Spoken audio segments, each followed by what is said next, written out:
That is going to include utility bills and also a few other things that run through that system, which would include annual fire inspections and permits. And then we also have beer and wine licensing that goes through there too, and just a couple of other miscellaneous bills.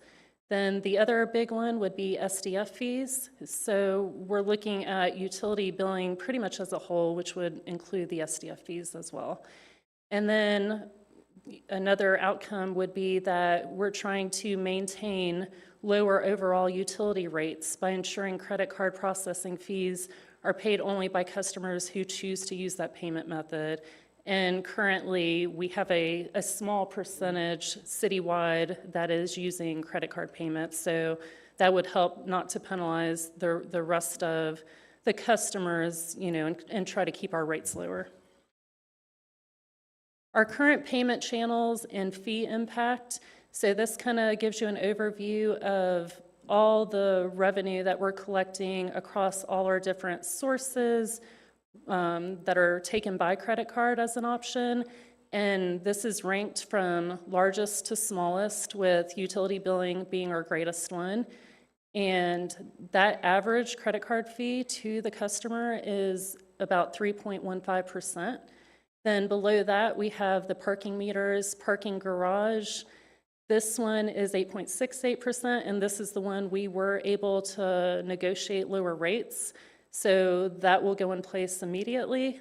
And then you can see going from there, Park Mobile is 8%, SDF fees 3%, parking citations and permits about 3%, and then mini golf, which is our smallest revenue source, is at 6.5%. This slide pretty much is a summary of the prior slide, but it breaks it down into a little bit more detail. So you can see that utility billing at the top, again, with that being our largest impact citywide, that the average monthly fees there are about $20,000 a month at that 3.15% rate. That continues to grow each year as our revenue is growing, our customer base is growing. The parking meters, which is next, is around $5,000 a month. And then you see from there, it starts going down with Park Mobile and SDF fees, parking citations, and mini golf.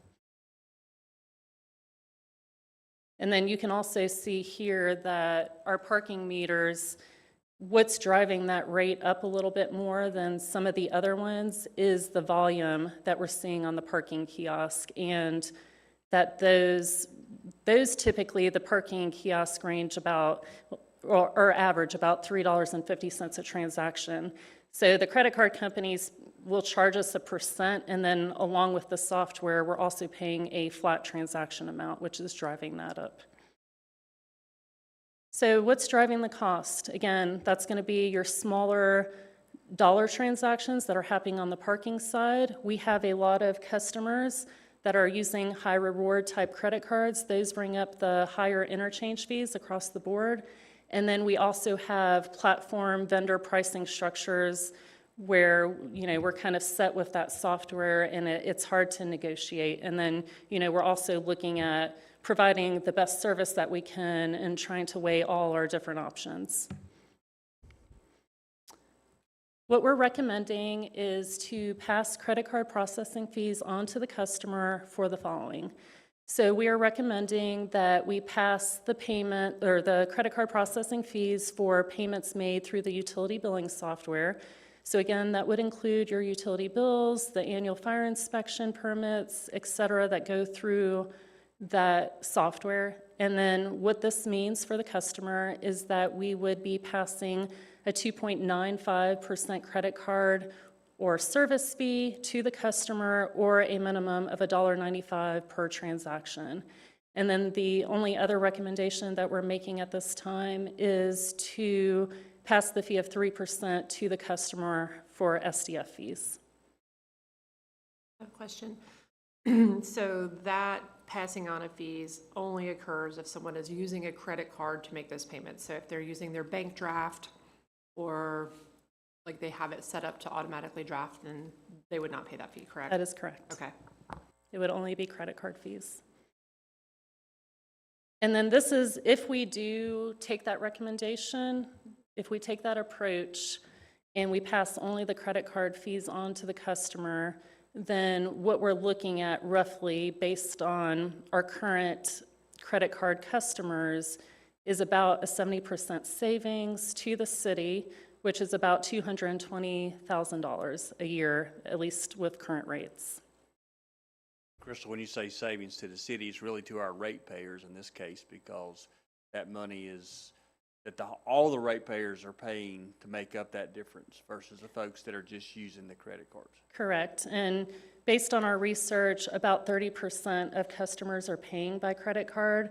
So by having those customers that are paying by credit card absorb these fees, this helps us to not absorb those fees into our rates for everybody else. So that way we're not penalizing the 70% of customers that are not using credit card payment. And kind of our hope with this is, you know, that customers would see this as well and maybe transfer to a different method of payment, such as ACH, and we have great options for auto pay and with ACH. And you were able to, as part of this negotiation standpoint, we were at 3.25 or so on the utility billing. For the customer, we've actually got it down to 2.95, so we're lowering that percentage as far as we can. Correct. Yeah, when I first started talking to them about all of this, they were going to pass a 3.25% rate on to the customer. So with negotiation on that as well, we were able to get that down to 2.95%. I have one last question. So with Park Mobile and the parking, we're paying like a really exorbitant percentage, 8%, a little bit higher on the parking. And that's primarily due to software because we're kind of locked into like using their platform because we have their software, that kind of thing. Yeah, so Park Mobile, because there's not too many options if you want to have that mobile option, because you've got Passport as well as another common one. They're all very, very similar in how the fees are charged. So this slide where it showed the parking kiosk, that was driving up close to 9%. That is outside of Park Mobile, but Park Mobile is 8% too, so it's very high. And I think a lot of that is just the volume of transactions, the smaller dollar amount, but that doesn't even take into consideration the transaction processing fee. So when the slide was up there, that 8% was actually just credit card processing fees, but in reality, we are actually paying about 11% more on top of that 8% for the transaction fees. So we're really eating about 19% when people are using Park Mobile.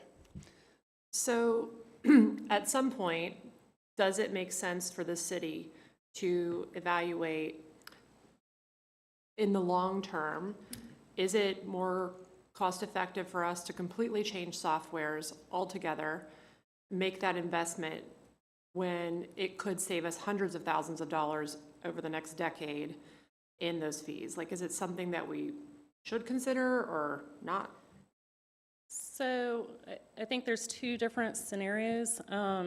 Park Mobile doesn't really have anything to do with the software. That's just for convenience for a customer wanting to go ahead and do that from the convenience of their phone versus walking to a kiosk and, you know, doing their credit card there. So I think the Park Mobile, we don't really have too much option. We could choose to pass on the transaction fee and or the credit card processing fee. So we do have currently that option, and a lot of municipalities actually probably, I'd say, the majority of them are passing on the transaction fee. But